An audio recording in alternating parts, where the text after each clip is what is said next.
Perguruan tinggi ini seharusnya kita tempatkan atau pendidikan tinggi ini bukan sebagai privilege, tapi sebagai hak, gitu kan ya. Tadi malam kita berdebat ya, nggak mungkin lah negara mampu kalau membiayai semua, gitu kan. Negara wajib memastikan tidak boleh ada anak yang terhalangi kuliah karena dia terbatas ekonominya. Jadi bukan berarti kementerian tertentu menentukan ini anggaran untuk Kemendikbudristek lalu diaturlah sebisanya gimana. Tentu PTS tidak akan pernah menjadi prioritas. Jadi tidak seperti sekarang jadi kuota yang sangat minimalis dan itu tidak jelas distribusinya. Yang sangat luar biasa, kebetulan tadi malam kami rapat sampai dengan larut ya untuk membahas antara lain sebagian dari isu-isu yang kita diskusikan pada sore hari ini.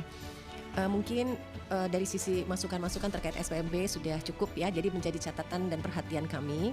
Namun demikian dalam kesempatan 2 menit terakhir ini saya ingin menyampaikan mindset kita di dalam aturan baru ya. Dari sisi rezim permen pasti Pak Marzuki nanti kita akan lakukan pertemuan segera raker dengan Pak Menteri atau RDP setidaknya dengan Sekjen dan Dirjen terkait dengan isu SPMB ini, khususnya terkait Permen 3 2026. Namun demikian terkait dengan Sisdiknas ini, para pejuang-pejuang perguruan tinggi di sini tadi malam kita membahas bahwa ke depan perguruan tinggi ini seharusnya kita tempatkan atau pendidikan tinggi ini bukan sebagai privilege, tapi sebagai hak, gitu kan ya. Kalau sebagai hak, artinya setiap warga negara Indonesia sesungguhnya berhak untuk belajar setinggi-tingginya.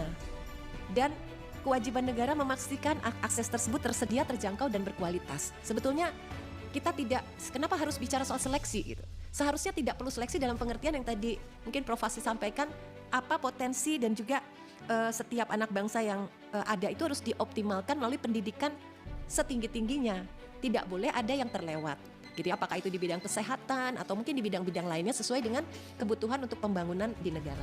Nah, oleh sebab itu ini yang tadi malam diperjuangkan oleh Prof. Furtasan dan kawan-kawan gitu ya, bahwa seluruh kapasitas ini jika ingin dioptimalkan bukan berarti kita itu memaksa setiap anak harus kuliah sebetulnya. Tapi kita harus memastikan bahwa kesempatan itu memang dibuka seluas-luasnya bagi setiap anak yang ingin melanjutkan pendidikannya. Nah, jadi nanti aspek pembiayaan seperti tadi dibahas itu tentu harus mengikuti sebagai satu kebijakan yang diatur di dalam Undang-Undang Sisdiknas ini. Bagaimana agar negara, ya mungkin kan ada alasan, tadi malam kita berdebat ya, nggak mungkin lah negara mampu kalau membiayai semua gitu kan. Ya memang, tapi negara wajib memastikan tidak boleh ada anak yang terhalangi kuliah karena dia terbatas ekonominya gitu. Jadi berarti gitu hal-hal yang terkait pertama kita ada pengaturan soal pentingnya rencana induk. Jadi bukan berarti kementerian tertentu menentukan ini anggaran untuk Kemendikbudristek lalu diaturlah sebisanya gimana. Tentu